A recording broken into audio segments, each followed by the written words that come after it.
You know that moment, when everything goes completely silent? Not the peaceful kind of silence. The terrifying kind. The kind where you can hear your own heartbeat, and you realize, you hold all the power. My name is Sarah. And 3 months ago, my boss made the biggest mistake of his career. He fired me. For being too quiet. Let me tell you what happened next. Deep breath, picture this. It's 9:47 a.m. on a Tuesday morning. I'm sitting in my car, in the parking lot of TechFlow Solutions. The company I'd given 4 years of my life to. My hands are shaking. Not from fear, but from pure, unfiltered rage. Because 20 minutes earlier, my boss, Derek, had just humiliated me in front of the entire office. "Sarah," he said, loud enough for everyone to hear. "You're just too quiet for this team. We need people with personality here." Too quiet. 4 years of perfect code. 4 years of fixing everyone else's mistakes. 4 years of being the only person who actually understood how our entire system worked. And I was too quiet. I sat in that car, watching through the office windows, as Derek strutted around like he owned the world. Watching my former coworkers, pretending they weren't staring at me. But here's the thing Derek didn't know. Here's what nobody knew. I wasn't just the quiet girl in the corner. I was the quiet girl who had admin access to everything. Every server. Every database. Every single line of code that kept that company running. And I had just been fired. Without a proper handover. Without a transition period. Without anyone asking me for the passwords. I started my car. Put it in reverse. And drove away, with a smile on my face. Because I knew something they didn't. In exactly 48 hours, when my access got automatically revoked, their entire world was about to come crashing down. And there wasn't a single person left in that building who knew how to fix it. Pause. This is the story of how being too quiet became the loudest revenge of my entire life. Let me back up and tell you how I ended up in this situation. Because this story, it doesn't start with Derek firing me. It starts 4 years earlier, when I was desperate, broke, and completely invisible. I've always been the quiet one. Not by choice, but by survival. Growing up, I learned that speaking up got you noticed. And getting noticed, in my family, was dangerous. My older brother Jake was the golden child. Loud, confident, charismatic. Everything I wasn't. He played football, dated the popular girls, and could charm his way out of anything. Me? I was the weird girl who preferred computers to people. While Jake was throwing parties. I was in my room, learning to code. While he was failing classes and getting praised for trying his best. I was getting straight A's, and being ignored. My parents never understood me. Never tried to. "Sarah, why can't you be more like your brother?" my mom would say. "He's so social. So normal." Normal. That word haunted me. When I graduated college with a computer science degree, summa cum laude, my dad's reaction was, "That's nice, honey." Jake just got promoted to assistant manager at the car lot. Assistant manager.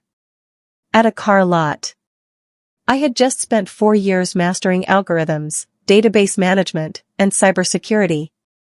But Jake selling used cars, that was worth celebrating. So when I saw the job posting at TechFlow Solutions, I jumped at it.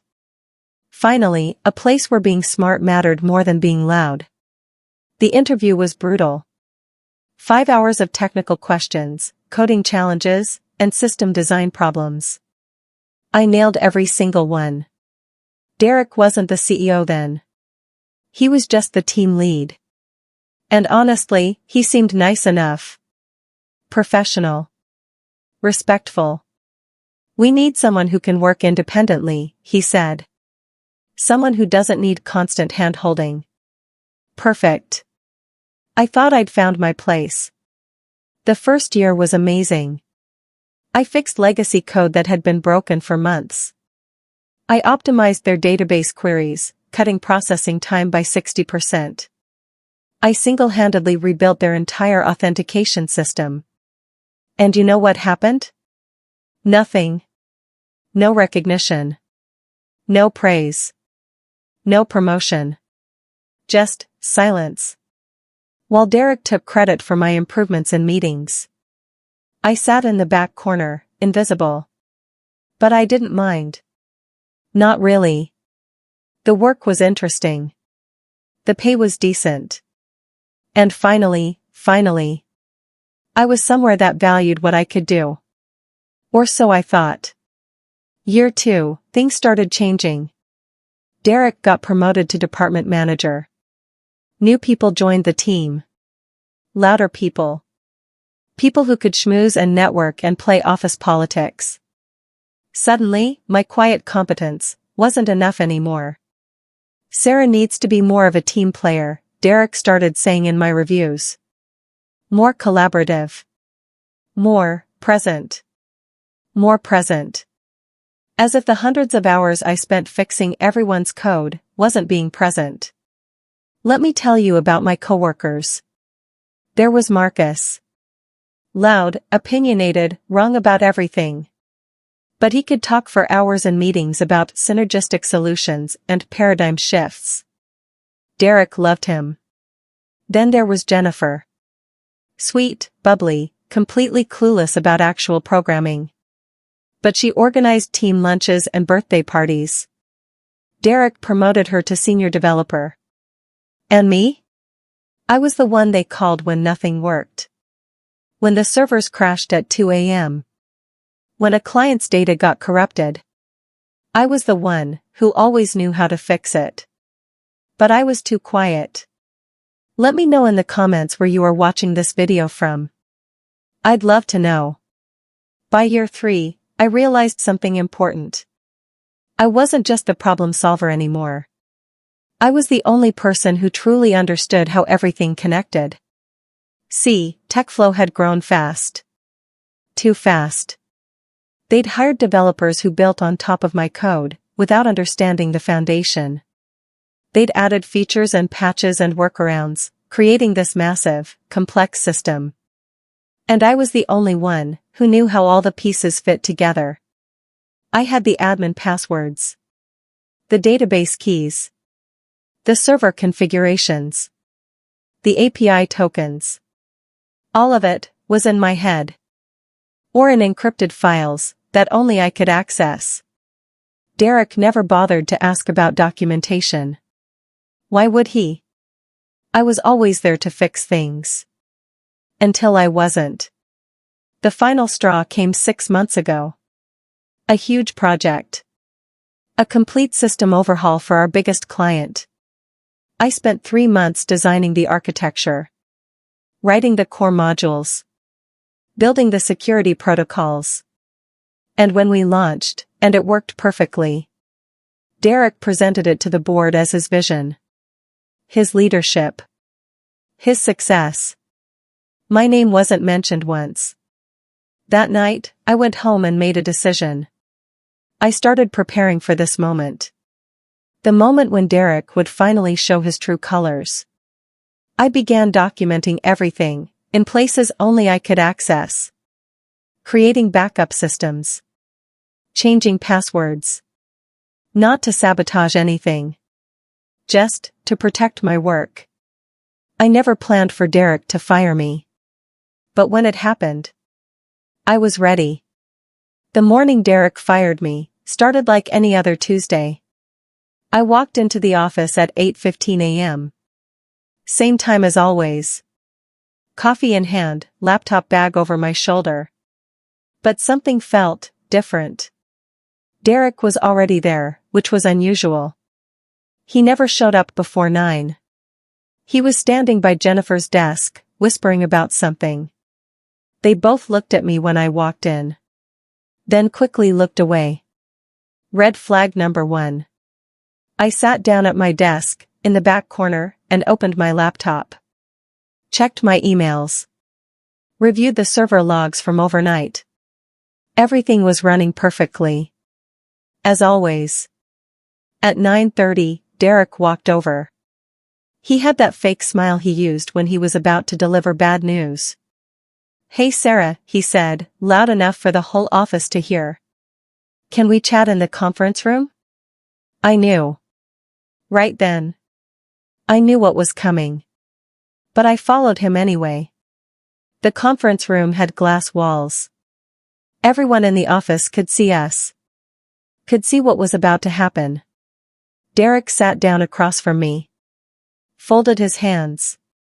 Put on his serious manager face. "Sarah," he began. "We need to talk about your performance." Performance.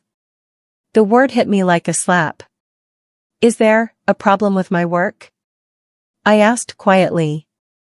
"Well," Derek said, leaning back in his chair. "It's not about your technical skills. Those are fine. It's about everything else." Everything else.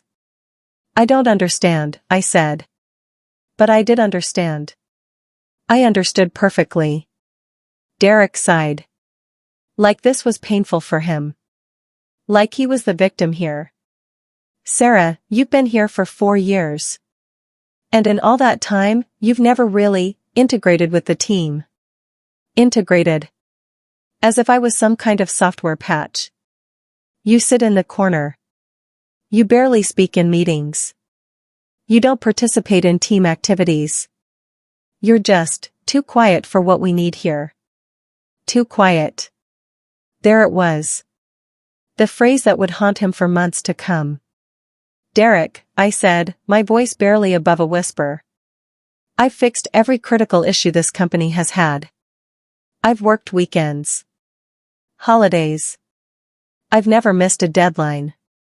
"I know," he said, waving his hand dismissively.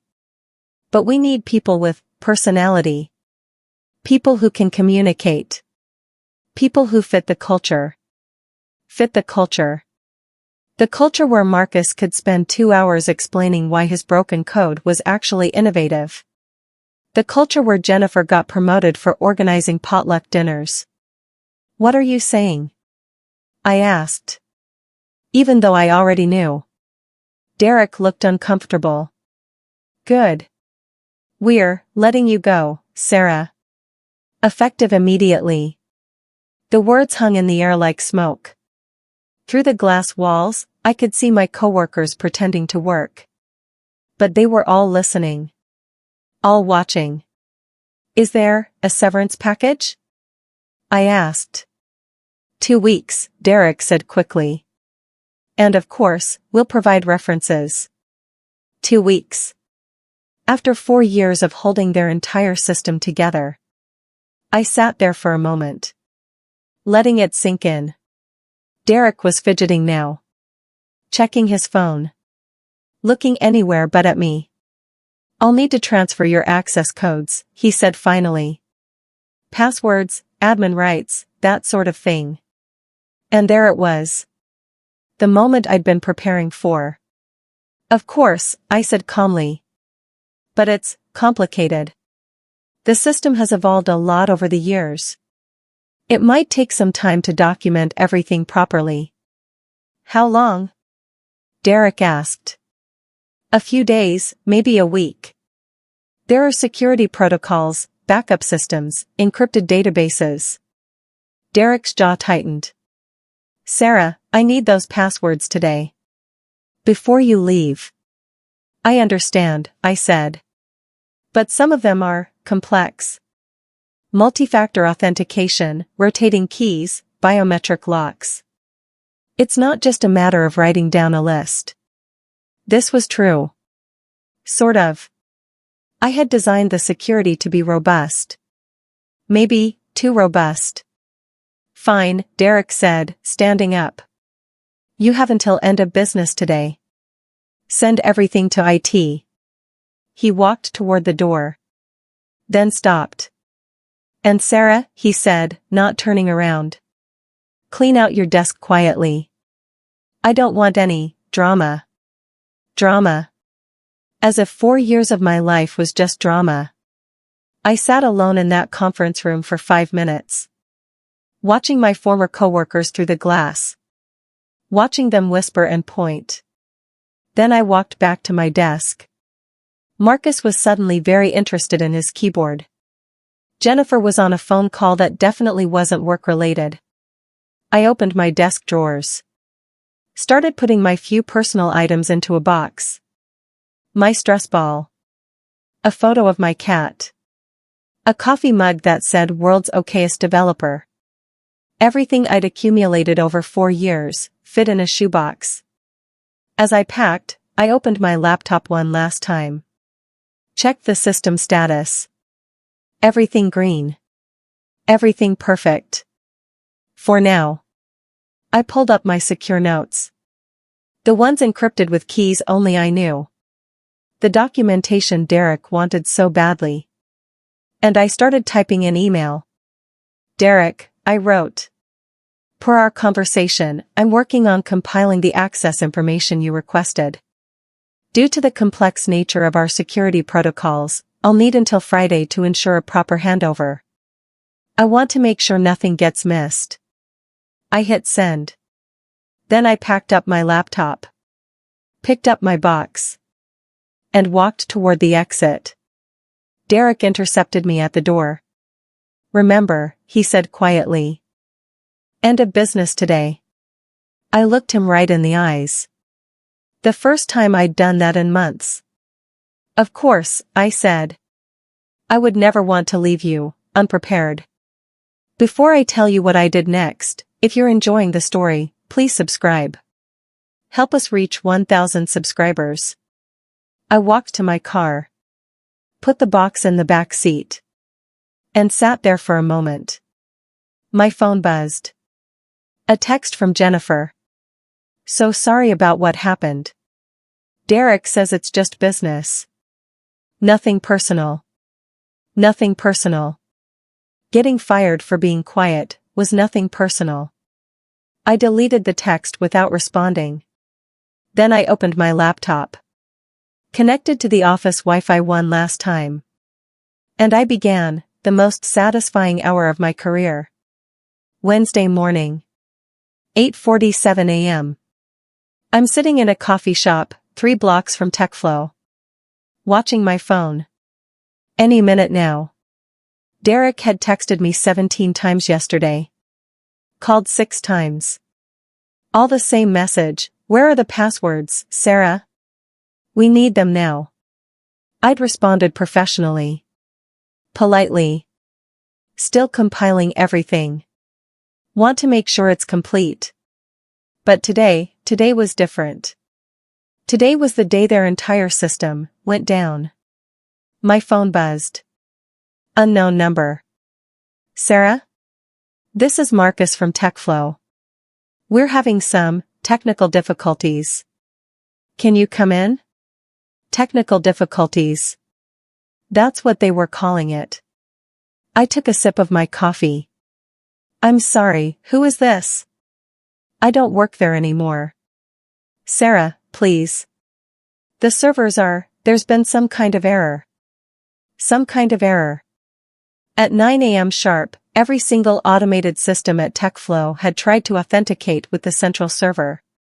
Like they did every morning. But the authentication tokens had expired. And the only person who knew how to regenerate them was sitting in a coffee shop. My phone rang. Derek's name on the screen. I let it ring. Then I stood up, grabbed my keys, and drove to TechFlow. Time for the show. I walked into the office at 9:23 a.m. The scene was beautiful. Pure chaos. Jennifer was on the phone with their biggest client. Her face was red. She kept saying, I understand your frustration, but... Marcus was frantically typing at his computer. Sweat beading on his forehead. 2 people from IT were hunched over the server room terminal. Looking completely lost. And Derek. Derek was pacing back and forth like a caged animal. He saw me walk in. Relief flooded his face. Sarah. Thank God. We're having some kind of system failure. Everything's down. Oh no, I said quietly. That sounds serious. Can you take a look? Derek asked. Just help us get back online? I pretended to consider it. Let the silence stretch. Well, I said finally. I don't work here anymore. Remember? Derek's eye twitched. Sarah, this isn't the time for games. Our clients are furious. We're losing money every minute. Games? He thought this was a game. I'm not playing games, Derek. You fired me yesterday. For being too quiet. The office went silent. Everyone stopped what they were doing. Sarah, Derek said through gritted teeth. Can we discuss this privately? Why? I asked. Loud enough for everyone to hear. I thought you wanted me to be less quiet. More present. Jennifer hung up her phone. Marcus stopped typing. Derek's face was turning red. Sarah, I need those passwords. Now. Which passwords? I asked innocently. You know which passwords. The admin access. The server keys. All of it. I pulled out my laptop. Opened it slowly. Made a show of looking confused. Oh, I said. You mean the passwords to the authentication server? The ones that handle all your client logins? Yes. Derek practically shouted. And the database encryption keys? The ones that protect all your customer data? Yes. And the backup system access? The fail-safe protocols? The disaster recovery procedures?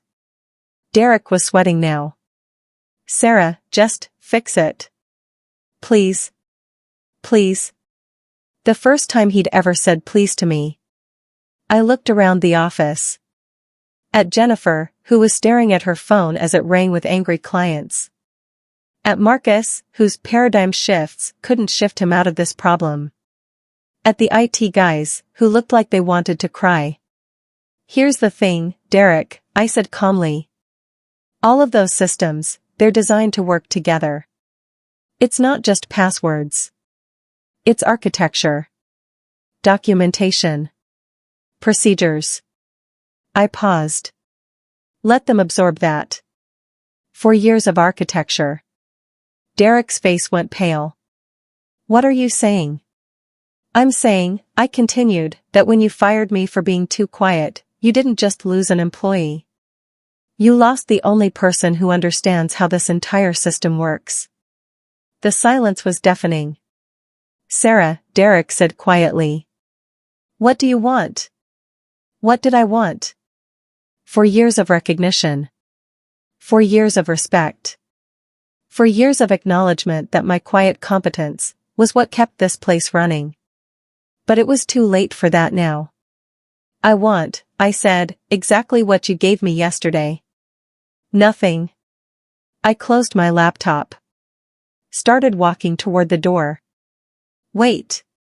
Derek called out. We can talk about this. Your position, maybe we made a mistake. I stopped. Turned around. Oh, you definitely made a mistake, Derek. But not the one you think.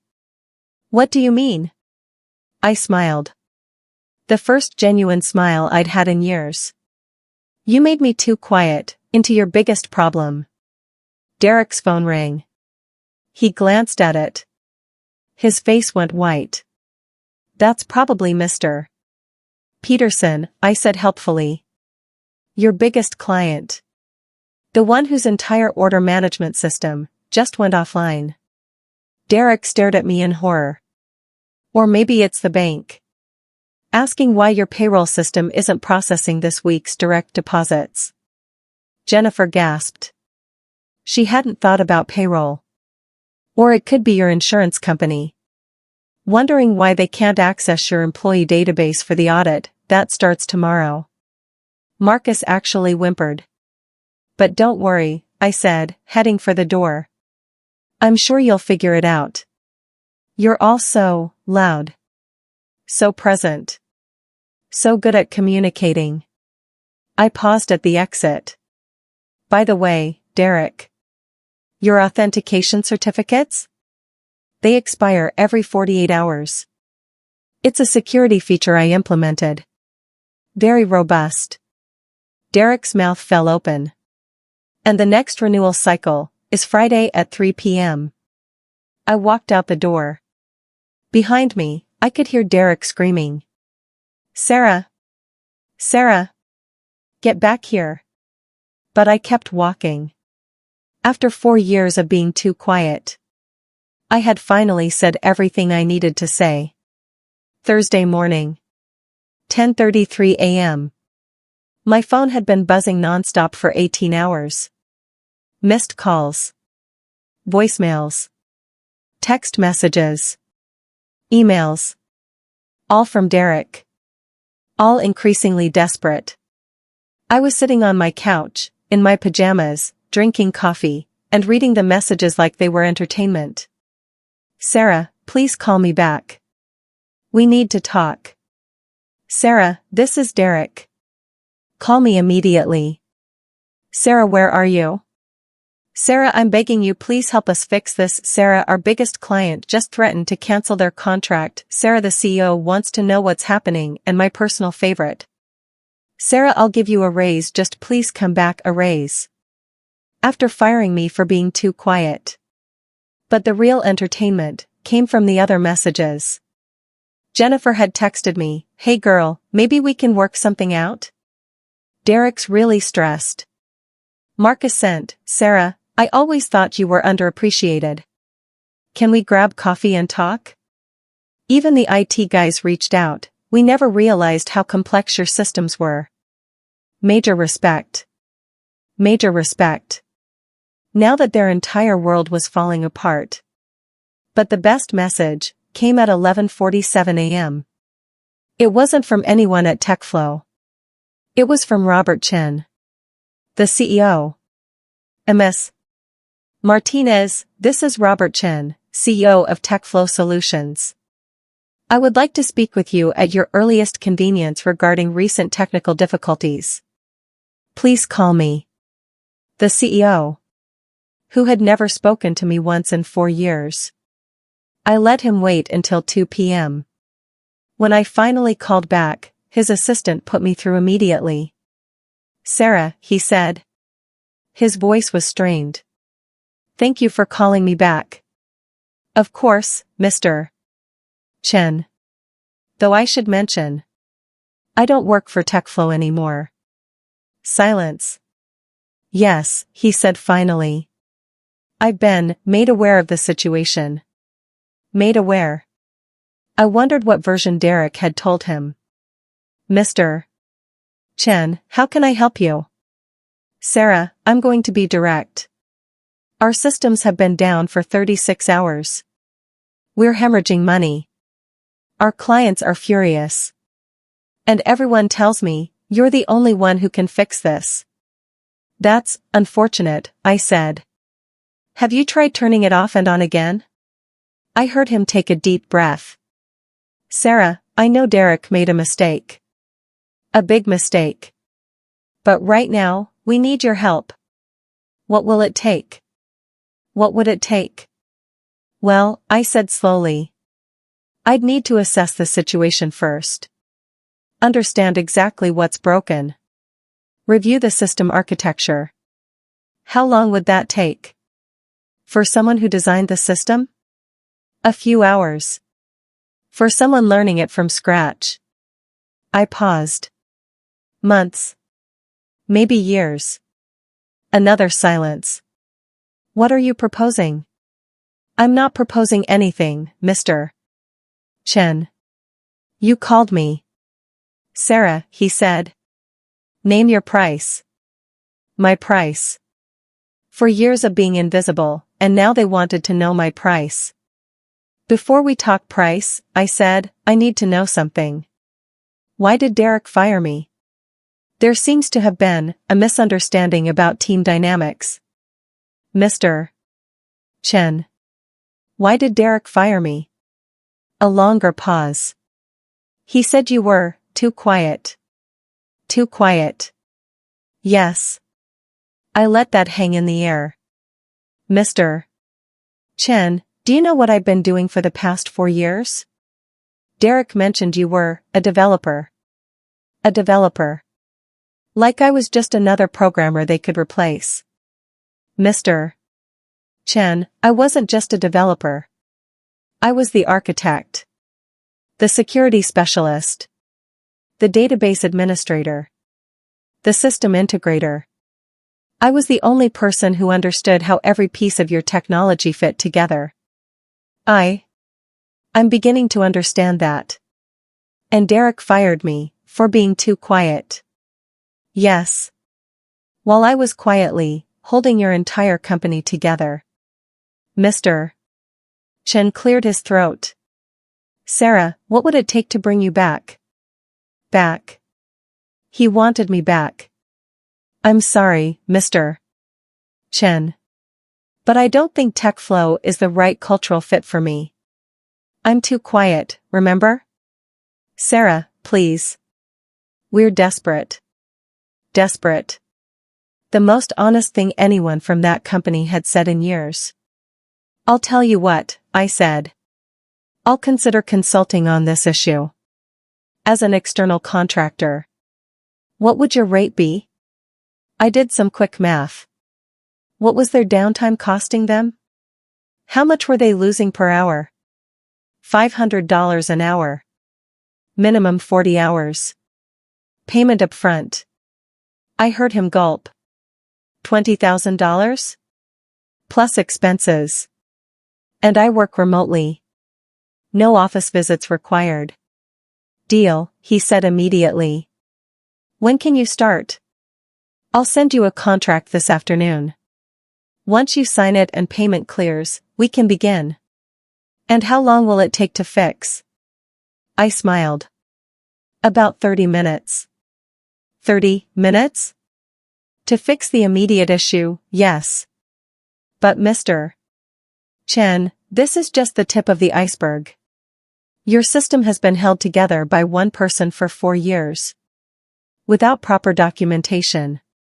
Without backup protocols. Without transition planning. What does that mean? It means you have a choice. You can pay me to fix this crisis, and then hope nothing else breaks. Or you can pay me to properly document and stabilize everything, so this never happens again. How much would that cost? Full system documentation and stabilization? 3 months of work. At my consulting rate. I could practically hear him doing the math. $60,000. Or, I continued, you could try to rebuild everything from scratch. Hire a team of developers. Give them a year or 2 to reverse engineer 4 years of my work. No, he said quickly. No, let's do this properly. Excellent. I'll include the extended project in the contract. Sarah, Mr. Chen said quietly. I owe you an apology. We clearly didn't recognize your value. Thank you, Mr. Chen. Though the person who owes me an apology isn't you. Silence. Derek will be dealt with, he said finally. Dealt with. I wondered what that meant. I found out the next morning. My phone rang at 8:15 a.m. Derek's number. I almost didn't answer. But curiosity got the better of me. Hello? Sarah. His voice was broken. Defeated. I need to apologize. Oh? I was wrong. About everything. You weren't too quiet. You were the backbone of this company. And I was too stupid to see it. Too late, Derek. I've been let go, he continued. Effective immediately. Let go. The same phrase he'd used on me. I'm sorry to hear that, I said. And I almost meant it. Sarah, I know I don't deserve it, but could you put in a word for me? Maybe help me find another position? Help him. After everything. Derek, I said quietly. I'm too quiet to be much help with networking. I hung up. 2 hours later, I received the signed contract. And a bank notification. $20,000. Deposited into my account. I opened my laptop. Connected to TechFlow's emergency access portal. And in exactly 27 minutes, I brought their entire system back online. But that was just the beginning. Over the next 3 months, I documented every line of code. Every security protocol. Every database relationship. Every system integration. I created manuals. Training videos. Step-by-step procedures. I built them a proper IT infrastructure. One that wouldn't collapse the moment one person left. And when I was finished, I had earned more money in 3 months than I had in 2 years of salary. But the best part? The absolute best part? Mr. Chen offered me a permanent position. Chief Technology Officer. 6-figure salary. My own team. Full creative control. You'd be perfect for the role, he said. You understand our systems better than anyone. I considered it. For about 10 seconds. Thank you, Mr. Chen. But I've decided to start my own consulting firm. Helping companies avoid architectural disasters. I understand, he said. And Sarah? If you ever need a reference, or a first client testimonial, I appreciate that. 6 months later, my consulting firm has 12 employees.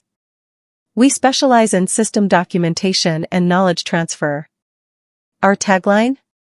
We speak softly and carry a big tech stack. Derek never found another job in tech. Word travels fast in our industry. Especially about managers who fire their most valuable employees for being too quiet. But sometimes, being quiet is exactly what the world needs. It's been a year now since Derek made his fatal mistake. A year since I learned that being too quiet could be the loudest form of power. TechFlow is still running. Still profitable. Still using the systems I built for them. The difference is, now they have proper documentation. Proper procedures. Proper respect for the people who actually make things work. Mr.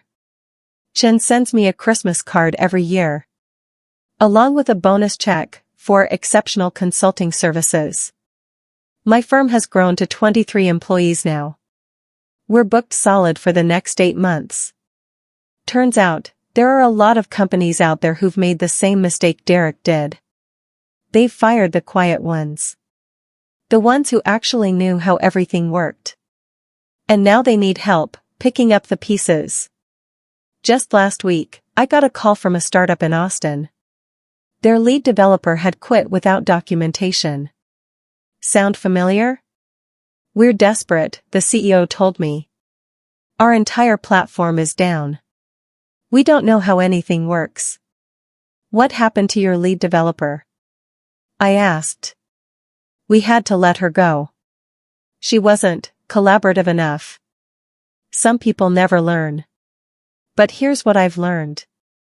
Being quiet isn't a weakness. It's a superpower. While everyone else is talking, we're listening. While they're making noise, we're making things work.